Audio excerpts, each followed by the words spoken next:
पहलगाम आतंकी हमले के बाद पीएम मोदी की CCS बैठक में पाकिस्तान के खिलाफ कई निर्णय लिए गए हैं। इसमें पाकिस्तानी नागरिक को भारत से जाने से जुड़ा फैसला भी था। इस क्रम में हरियाणा में पाकिस्तानी नागरिक को रविवार तक हरियाणा छोड़ना होगा। सीएम सैनी ने सचिवालय में आयोजित उच्च स्तरीय बैठक में कहा कि सभी उपायुक्त और पुलिस अधीक्षक निर्देशों का सख्ती से पालन सुनिश्चित करें। महाराष्ट्र के उप मुख्यमंत्री एकनाथ शिंदे ने पहलगाम आतंकी हमले में पर्यटकों की रक्षा करते हुए मारे गए सैयद आदिल हुसैन शाह की प्रशंसा की। शाह ने आतंकवादियों को निष्क्रिय करने का प्रयास किया। दूसरे हमलावर ने उन्हें गोली मार दी। शिंदे ने शाह के परिवार के प्रति संवेदना व्यक्त की और शाह को एकमात्र कमाने वाला मानते हुए शिवसेना की ओर से 5 लाख रुपए की आर्थिक सहायता देने की घोषणा की। महाराष्ट्र के उप मुख्यमंत्री एकनाथ शिंदे ने कहा, ये जाति या धर्म का मामला नहीं, हमारे पर्यटक जो वहां गए थे उन पर गोली चलाई गई, उन्होंने उन्हें बचाया। दिल्ली की मुख्यमंत्री रेखा गुप्ता शालीमार बाग इलाके का दौरा करने पहुंची। यहाँ उन्होंने विभिन्न परियोजनाओं और विकास कार्यों को लेकर अधिकारियों से जानकारी ली। हालांकि इससे पहले उन्होंने पहलगाम आतंकी हमले का जिक्र करते हुए दुख जाहिर किया तो वही झुग्गी बस्ती में रहने वाले लोगों को तमाम सौगात भी दी और दिल्ली वालों को तमाम परेशानियों से निजात दिलाने का भरोसा जताया। पहलगाम आतंकी हमले पर बोलते हुए महाराष्ट्र के मुख्यमंत्री देवेंद्र फडणवीस ने कहा कि हमने सूची मांगी है, उनकी पहचान की जा रही है। पुलिस अधिकारियों को ये सुनिश्चित करने के निर्देश दिए गए हैं कि कोई भी पाकिस्तानी नागरिक 48 घंटे से अधिक महाराष्ट्र में न रुके। तय समय से अधिक रोकने वाले पाकिस्तानी नागरिक के खिलाफ कार्रवाई की जाएगी।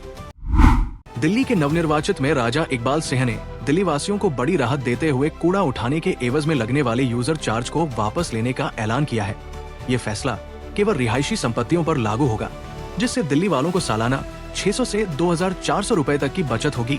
मेयर ने जल भराव की समस्या को दूर करने और सफाई व्यवस्था को सुधारने को भी अपनी प्राथमिकता बताया। पहलगाम में हुए आतंकी हमले के बाद से लगातार इस मामले को लेकर देश में आक्रोश का माहौल है। ऐसे में इसे लेकर नेताओं की लगातार प्रतिक्रिया सामने आ रही है।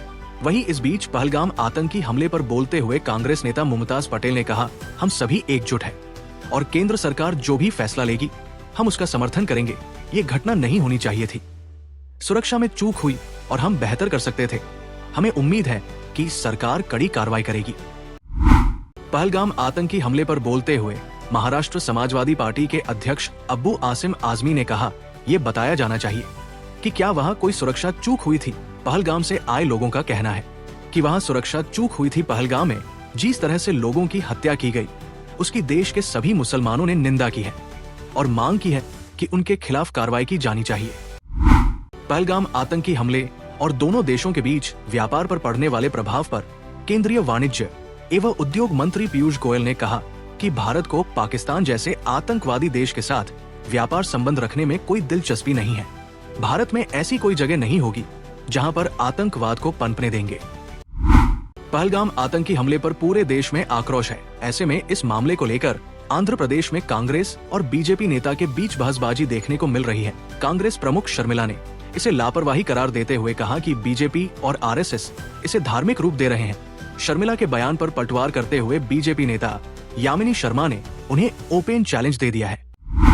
पंजाब सरकार इन दिनों एक्टिव मोड में नजर आ रही है। वहीं इस बीच जालंधर में ड्राइविंग लाइसेंस घोटाले में कार्रवाई न करने पर विजिलेंस ब्यूरो के प्रमुख SPS Parmar, AIG flying squad Swandeep Singh और एसएसपी विजिलेंस जालंधर हरप्रीत सिंह मंडेर को सस्पेंड कर दिया गया है। मुख्यमंत्री भगवंत मान ने भ्रष्टाचार के खिलाफ शून्य टॉलरेंस की नीति अपनाते हुए कार्रवाई की है। उन्होंने कहा कि प्रदेश में भ्रष्टाचार की कोई जगह नहीं है।